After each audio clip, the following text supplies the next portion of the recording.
لا يحب الله الجهر بالسوء من القول إلا من ظلم، وكان الله سميعا عليما. إن تبدوا خيرا أو تخفوه أو تعفوا عن سوء فإن الله كان عفوا قديرا. إن الذين يكفرون بالله ورسله ويريدون أن يفرقوا بين الله ورسله ويقولون نؤمن ببعض ونكفر ببعض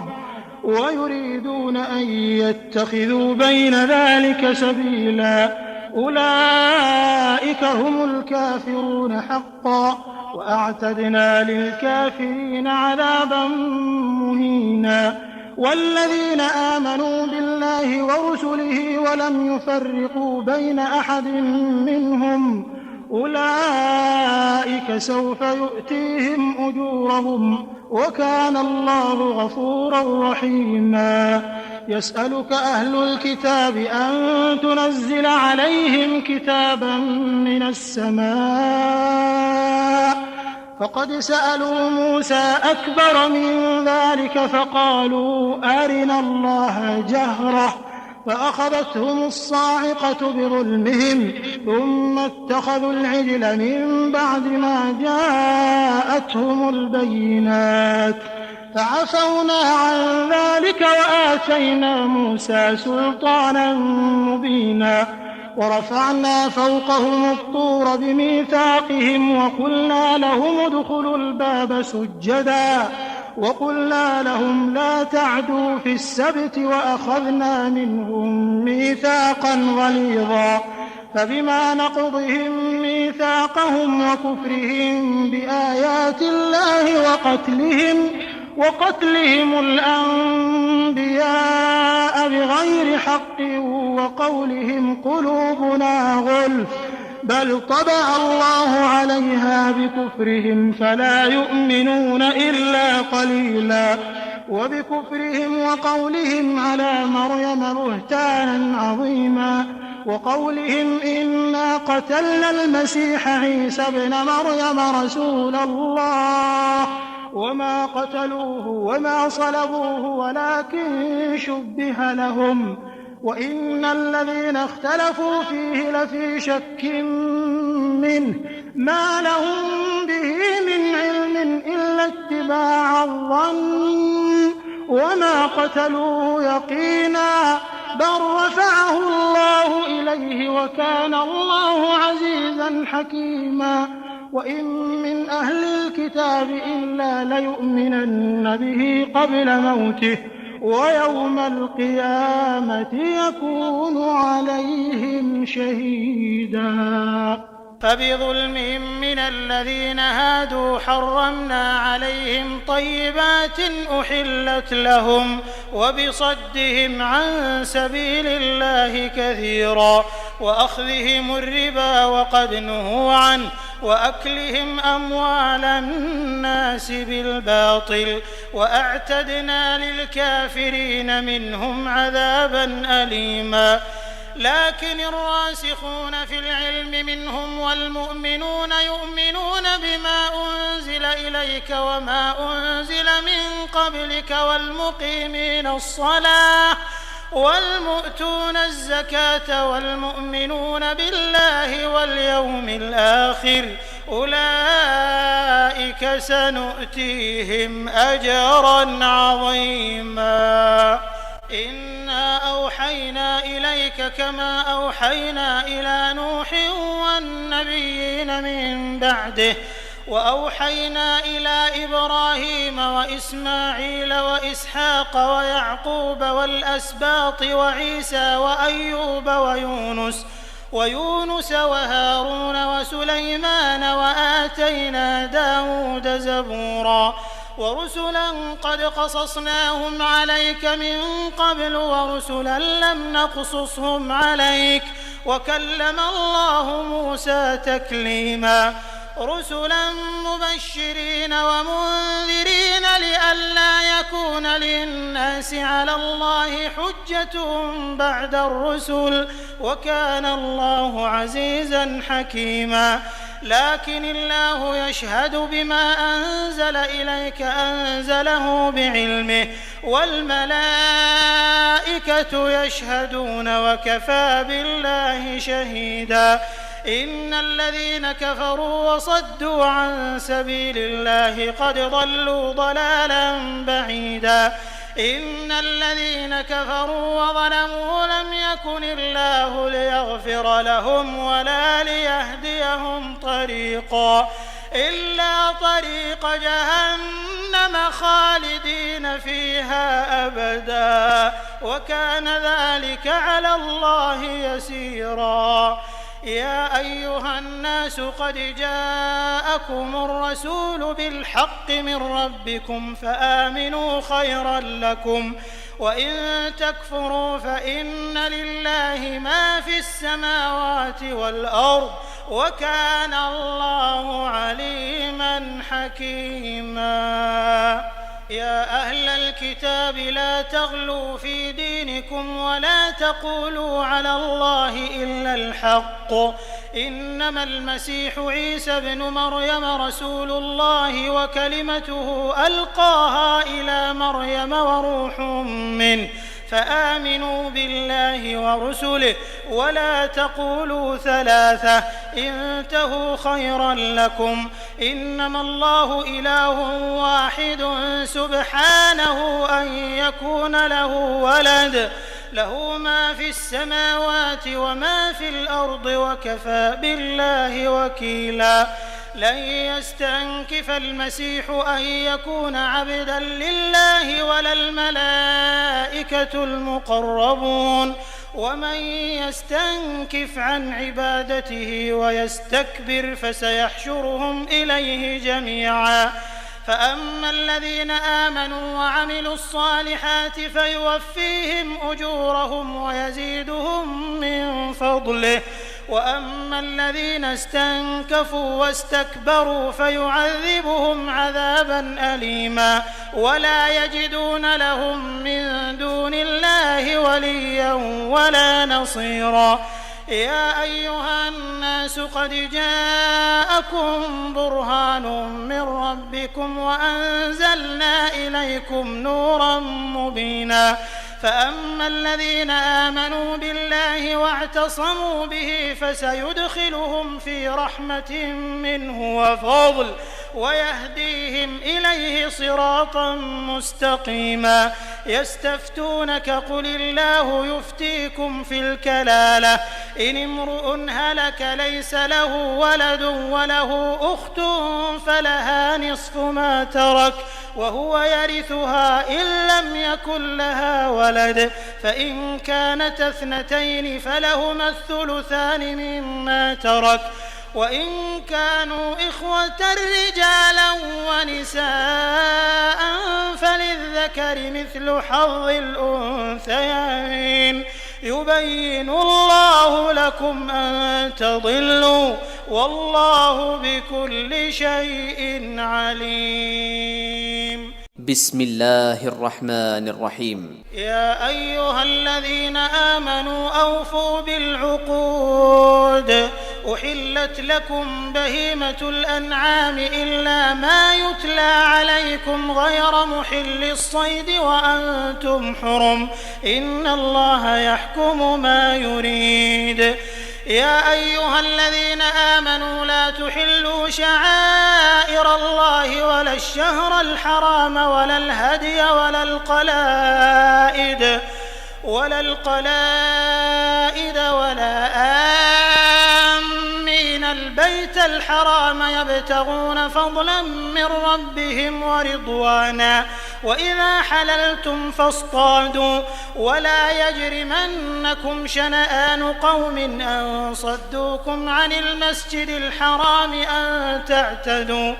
وتعاونوا على البر والتقوى ولا تعاونوا على الإثم والعدوان واتقوا الله إن الله شديد العقاب حرمت عليكم الميتة والدم ولحم الخنزير وما أهل لغير الله به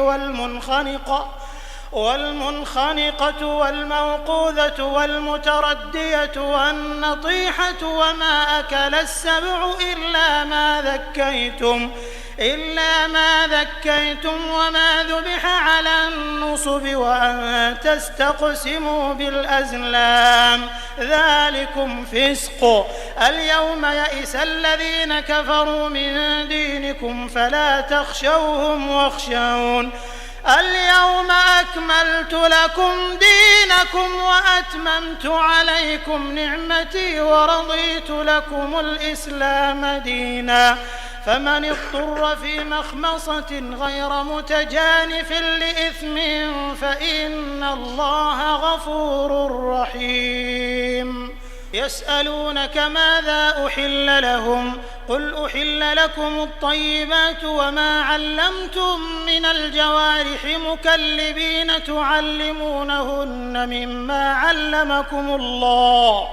فكلوا مما أمسكن عليكم واذكروا اسم الله عليه واتقوا الله إن الله سريع الحساب. اليوم أحل لكم الطيبات وطعام الذين أوتوا الكتاب حل لكم وطعامكم حل لهم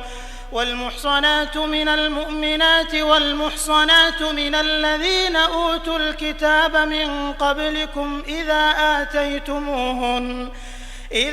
آتيتموهن أجورهن محصنين غير مسافحين ولا متخذي أخدان ومن يكفر بالإيمان فقد حبط عمله وهو في الآخرة من الخاسرين. يا أيها الذين آمنوا إذا قمتم إلى الصلاة فاغسلوا وجوهكم وأيديكم إلى المرافق وامسحوا برؤوسكم وأرجلكم إلى الكعبين وإن كنتم جنبا فاطهروا وإن كنتم مرضى أو على سفر أو جاء أحد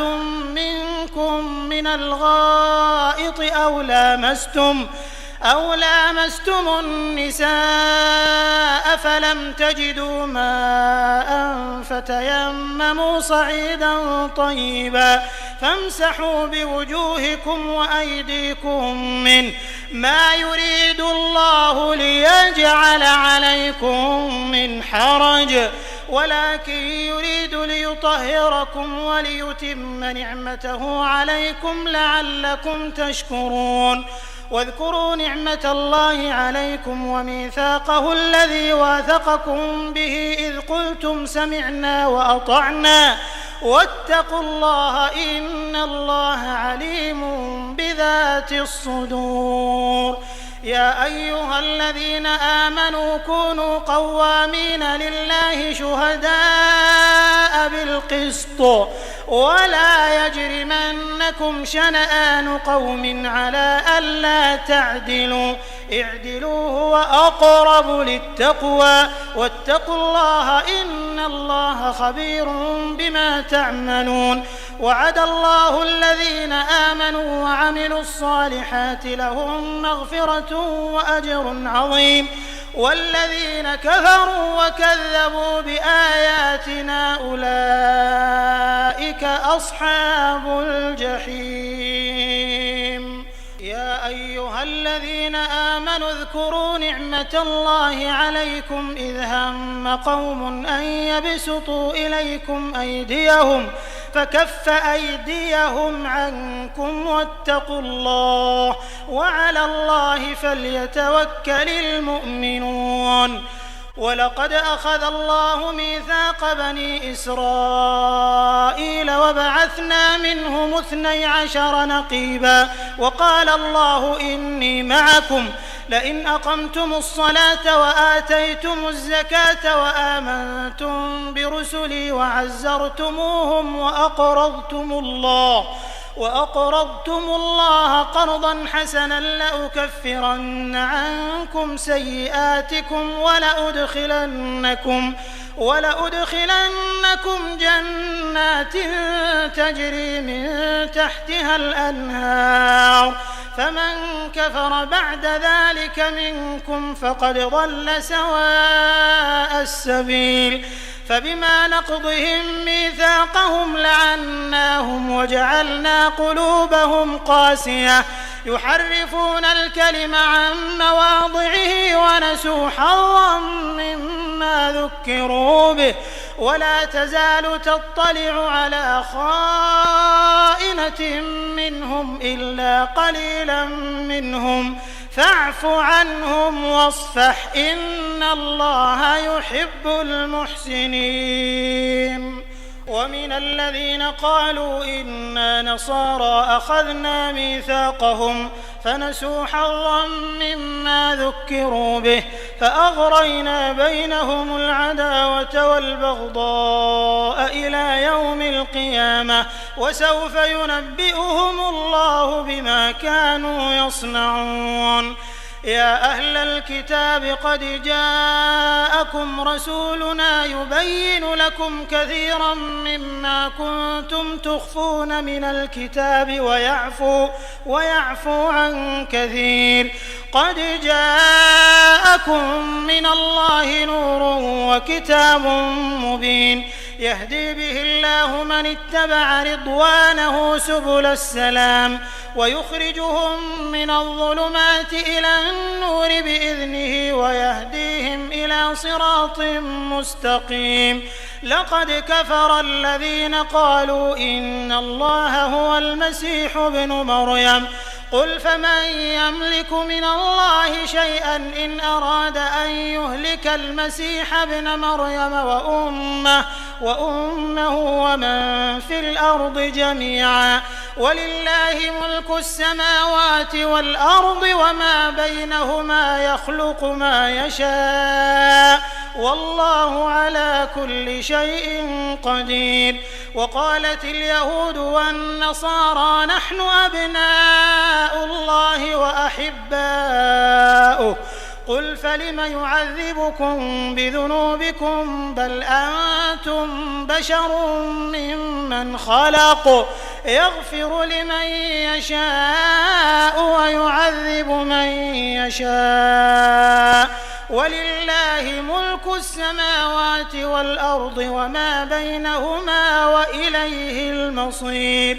يا أهل الكتاب قد جاءكم رسولنا يبين لكم على فترة من الرسل أن تقولوا ما جاءنا من بشير ولا نذير فقد جاءكم بشير ونذير والله على كل شيء قدير. وإذ قال موسى لقومه يا قوم اذكروا نعمة الله عليكم إذ جعل فيكم أنبياء وجعلكم ملوكا وآتاكم ما لم يؤت أحدا من العالمين. يا قوم ادخلوا الأرض المقدسة التي كتب الله لكم ولا ترتدوا على أدباركم فتنقلبوا خاسرين. قالوا يا موسى إن فيها قوما جبارين وإنا لن ندخلها حتى يخرجوا منها فإن يخرجوا منها فإنا داخلون. قال رجلان من الذين يخافون أنعم الله عليهم ادخلوا عليهم الباب فإذا دخلتموه فإنكم غالبون وعلى الله فتوكلوا إن كنتم مؤمنين. قالوا يا موسى إنا لن ندخلها أبدا ما داموا فيها فاذهب أنت وربك فقاتلا إنا هاهنا قاعدون. قال رب إني لا أملك إلا نفسي وأخي فافرق بيننا وبين القوم الفاسقين. قال فإنها محرمة عليهم 40 سنة يتيهون في الأرض فلا تأس على القوم الفاسقين. واتل عليهم نبأ ابني آدم بالحق إذ قربا قربانا فتقبل من أحدهما ولم يتقبل من الآخر قال لأقتلنك قال إنما يتقبل الله من المتقين. لئن بسطت إلي يدك لتقتلني ما أنا بباسط يدي إليك لأقتلك إني أخاف الله رب العالمين. إني أريد أن تبوء بإثمي وإثمك فتكون من أصحاب النار وذلك جزاء الظالمين. فطوعت له نفسه قتل أخيه فقتله فأصبح من الخاسرين. فبعث الله غرابا يبحث في الأرض ليريه كيف يواري سوءة أخيه قال يا ويلتى أعجزت أن أكون مثل هذا الغراب فأواري سوءة أخي فأصبح من النادمين. من أجل ذلك كتبنا على بني إسرائيل أنه من قتل نفسا بغير نفس أو فساد في الأرض فكأنما قتل الناس جميعا ومن أحياها فكأنما أحيا الناس جميعا ولقد جاءتهم رسلنا بالبينات ثم إن كثيرا منهم بعد ذلك في الأرض لمسرفون. إنما جزاء الذين يحاربون الله ورسوله ويسعون في الأرض فسادا أن يقتلوا أو يصلبوا أو تقطع أيديهم وأرجلهم من خلاف أو ينفوا من الأرض ذلك لهم خزي في الدنيا ولهم في الآخرة عذاب عظيم. إلا الذين تابوا من قبل أن تقدروا عليهم فاعلموا أن الله غفور رحيم. يا أيها الذين آمنوا اتقوا الله وابتغوا إليه الوسيلة وجاهدوا في سبيله لعلكم تفلحون. إن الذين كفروا لو أن لهم ما في الأرض جميعا ومثله معه ليفتدوا به من عذاب يوم القيامة ما تقبل منهم ولهم عذاب أليم. يريدون أن يخرجوا من النار وما هم بخارجين منها ولهم عذاب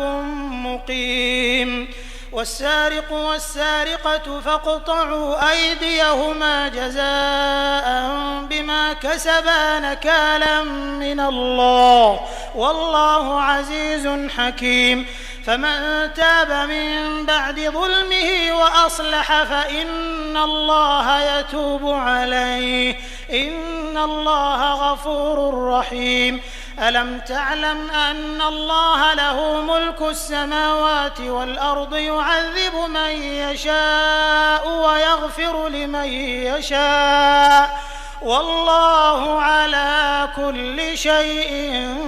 قدير. يا أيها الرسول لا يحزنك الذين يسارعون في الكفر من الذين قالوا آمنا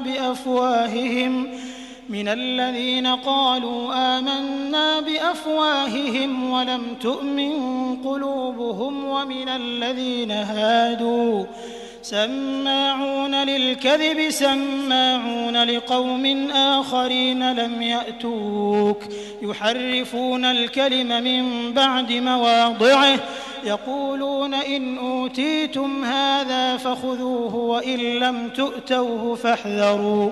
ومن يرد الله فتنته فلن تملك له من الله شيئا أولئك الذين لم يرد الله أن يطهر قلوبهم لهم في الدنيا خزي ولهم في الآخرة عذاب عظيم سماعون للكذب أكالون للسحت فإن جاءوك فاحكم بينهم أو أعرض عنهم وإن تعرض عنهم فلن يضروك شيئا وإن حكمت فاحكم بينهم بالقسط إن الله يحب المقسطين وكيف يحكمونك وعندهم التوراة فيها حكم الله ثم يتولون من بعد ذلك وما أولئك بالمؤمنين إنا أنزلنا التوراة فيها هدى ونور يحكم بها النبيون الذين أسلموا للذين هادوا والربانيون والأحبار بما استحفظوا من كتاب الله وكانوا عليه شهداء فلا تخشوا الناس واخشوني ولا تشتروا بآياتي ثمنا قليلا ومن لم يحكم بما أنزل الله فأولئك هم الكافرون وكتبنا عليهم فيها أن النفس بالنفس والعين بالعين والأنف بالأنف والأذن بالأذن والسن بالسن والجروح قصاص فمن تصدق به فهو كفارة له ومن لم يحكم بما أنزل الله فأولئك هم الظالمون وقفينا على آثارهم بعيسى ابن مريم مصدقا لما بين يديه من التوراة وآتيناه الإنجيل فيه هدى ونور ومصدقا لما بين يديه من التوراة وهدى وموعظة للمتقين وليحكم أهل الإنجيل بما أنزل الله فيه ومن لم يحكم بما أنزل الله فأولئك هم الفاسقون وأنزلنا إليك الكتاب بالحق مصدقا لما بين يديه من الكتاب ومهيمنا عليه فاحكم بينهم بما أنزل الله ولا تتبع أهواءهم عما جاءك من الحق لكل جعلنا منكم شرعة ومنهاجا ولو شاء الله لجعلكم أمة واحدة ولكن ليبلوكم فيما آتاكم فاستبقوا الخيرات إلى الله مرجعكم جميعا فينبئكم بما كنتم فيه تختلفون وأن احكم بينهم بما أنزل الله ولا تتبع أهواءهم واحذرهم أن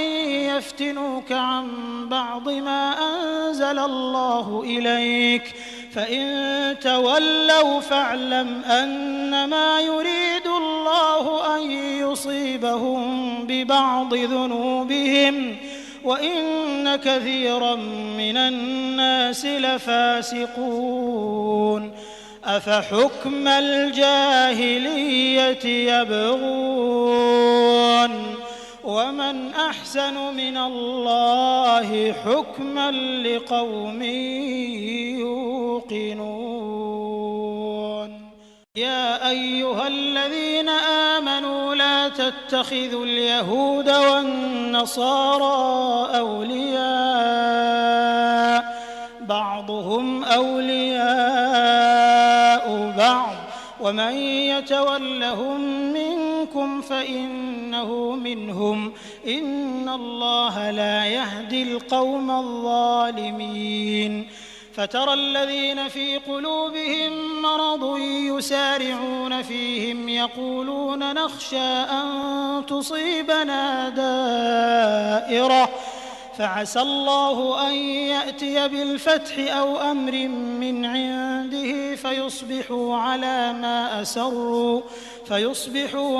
ما أسروا في أنفسهم نادمين ويقول الذين آمنوا أهؤلاء الذين أقسموا بالله جهد أيمانهم إنهم لمعكم حبطت أعمالهم فأصبحوا خاسرين يا أيها الذين آمنوا من يرتد منكم عن دينه فسوف يأتي الله بقوم يحبهم ويحبونه أذلة على المؤمنين أعزة على الكافرين يجاهدون في سبيل الله ولا يخافون لومة لائم ذلك فضل الله يؤتيه من يشاء والله واسع عليم إنما وليكم الله ورسوله والذين آمنوا الذين يقيمون الصلاة ويؤتون الزكاة وهم راكعون ومن يتول الله ورسوله والذين آمنوا فإن حزب الله هم الغالبون يا أيها الذين آمنوا لا تتخذوا الذين اتخذوا دينكم هزوا ولعبا من الذين أوتوا الكتاب من قبلكم والكفار أولياء واتقوا الله إن كنتم مؤمنين وإذا ناديتم إلى الصلاة اتخذوها هزوا ولعبا ذلك بأنهم قوم لا يعقلون قل يا أهل الكتاب هل تنقمون منا إلا أن آمنا بالله وما أنزل إلينا وما أنزل من قبل وأن أكثركم فاسقون قل هل أنبئكم بشر من ذلك مثوبة عند الله من لعنه الله وغضب عليه وجعل منهم القردة والخنازير وعبد الطاغوت أولئك شر مكانا وأضل عن سواء السبيل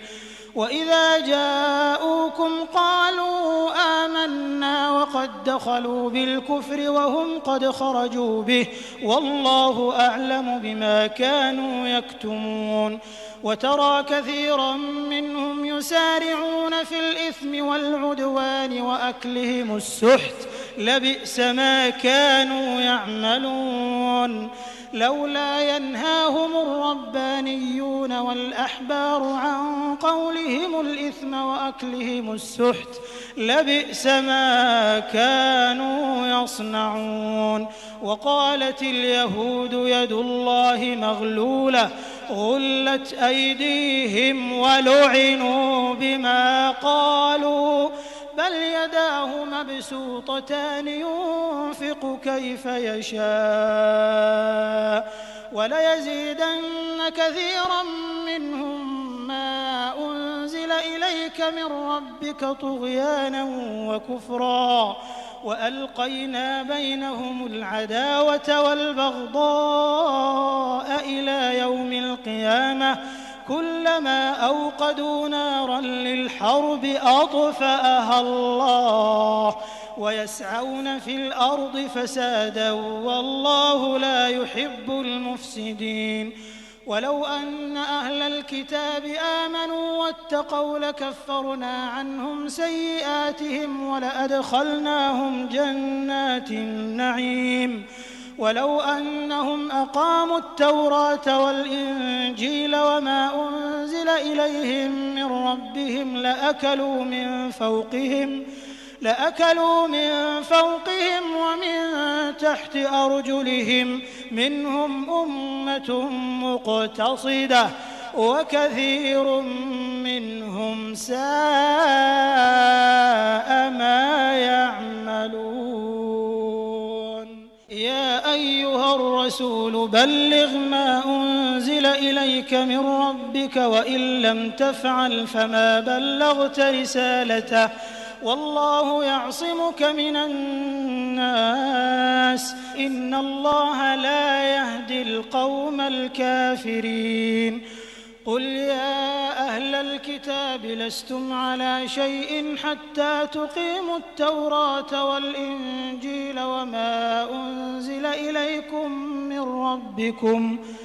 وليزيدن كثيرا منهم ما أنزل إليك من ربك طغيانا وكفرا فلا تأس على القوم الكافرين. إن الذين آمنوا والذين هادوا والصابئون والنصارى من آمن بالله واليوم الآخر وعمل صالحا فلا خوف عليهم ولا هم يحزنون. لقد أخذنا ميثاق بني إسرائيل وأرسلنا إليهم رسلا كلما جاءهم رسول بما لا تهوى أنفسهم فريقا كذبوا وفريقا يقتلون وحسبوا ألا تكون فتنة فعموا وصموا ثم تاب الله عليهم ثم عموا وصموا كثير منهم والله بصير بما يعملون.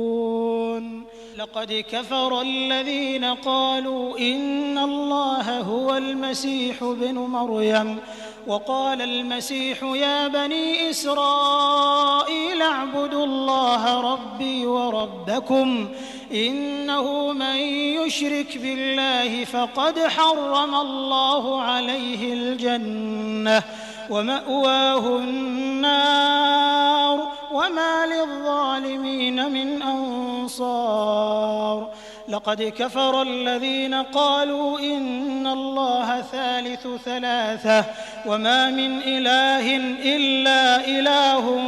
واحد وإن لم ينتهوا عما يقولون ليمسن الذين كفروا منهم عذاب أليم. أفلا يتوبون إلى الله ويستغفرونه والله غفور رحيم. ما المسيح ابن مريم إلا رسول قد خلت من قبله الرسل وأمه صديقة كانا يأكلان الطعام انظر كيف نبين لهم الآيات ثم انظر أنى يؤفكون. قل أتعبدون من دون الله ما لا يملك لكم ضرا ولا نفعا والله هو السميع العليم. قل يا أهل الكتاب لا تغلوا في دينكم غير الحق ولا تتبعوا أهواء قوم قد ضلوا من قبل وأضلوا كثيرا وضلوا عن سواء السبيل. لعن الذين كفروا من بني إسرائيل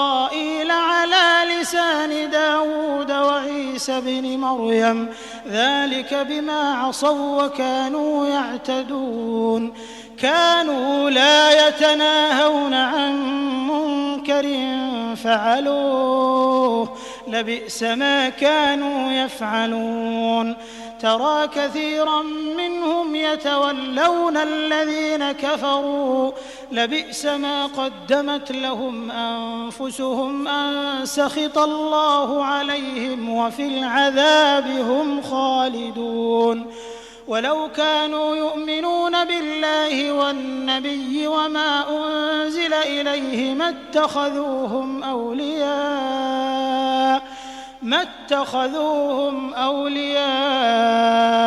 ولكن كثيرا منهم فاسقون لتجدن أشد الناس عداوة للذين آمنوا اليهود والذين أشركوا ولتجدن أقربهم مودة للذين آمنوا الذين قالوا إنا نصارى ذلك بأن منهم قسيسين ورهبانا وأنهم لا يستكبرون